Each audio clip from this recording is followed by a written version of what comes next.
Bonjour à toutes et à tous et bienvenue sur Joe Cuisine. On se retrouve aujourd'hui pour une nouvelle vidéo. Une vidéo que vous m'avez particulièrement demandé. C'est en ce qui concerne le matériel de pâtisserie pour débuter. On se retrouve dans un instant avec le matériel. Alors voilà. On se retrouve avec la malle de pâtisserie. Alors, je vais ouvrir ça tout de suite. Alors, un des objets les plus importants pour commencer, c'est le fouet. Voilà, le fouet de pâtisserie. Ensuite, vous allez avoir besoin d'un couteau à mitre de 25 cm, d'une pince à pâte pour faire les décorations, d'un ciseau pour inciser tout ce qui est pâte à brioche pour faire les décorations et même pour découper tout ce qui est cornet. Vous allez en avoir besoin. D'une poche nylon. C'est très important parce que vous allez pouvoir l'utiliser encore et encore. C'est évite d'utiliser les poches jetables. Vous allez ensuite avoir besoin d'un pinceau.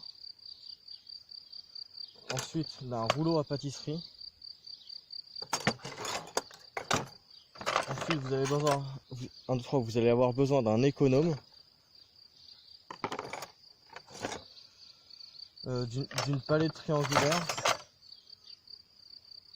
pour tabler le chocolat par exemple, ou même pour découper la brioche.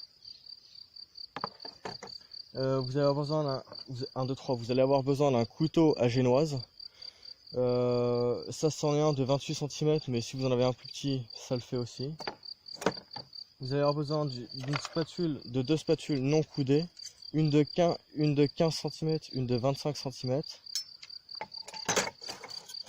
Vous allez avoir besoin d'un couteau d'office. Alors ça c'est un couteau d'office qui fait 10 cm.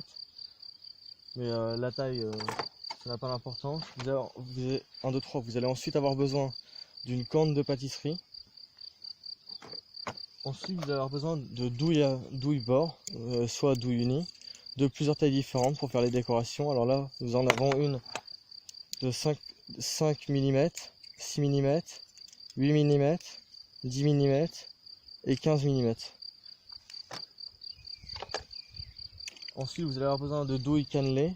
Alors j'en ai une normalement ça c'est une de 15 mm.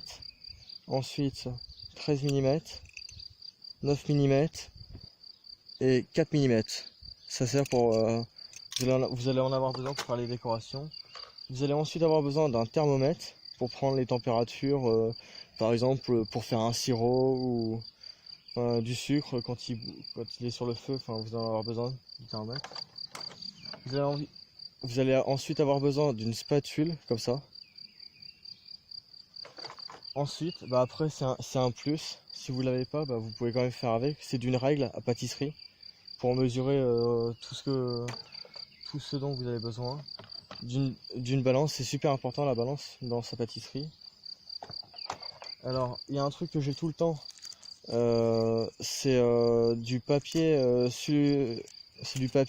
sulfure et ça me sert pour faire mes cornets. Comme ça c'est un cornet qui est déjà préparé à l'avance et prêt à l'emploi. Merci beaucoup à vous d'avoir regardé la vidéo et n'oubliez pas, peu importe les critiques, faites ce que vous allez faire. Au revoir, bonne journée.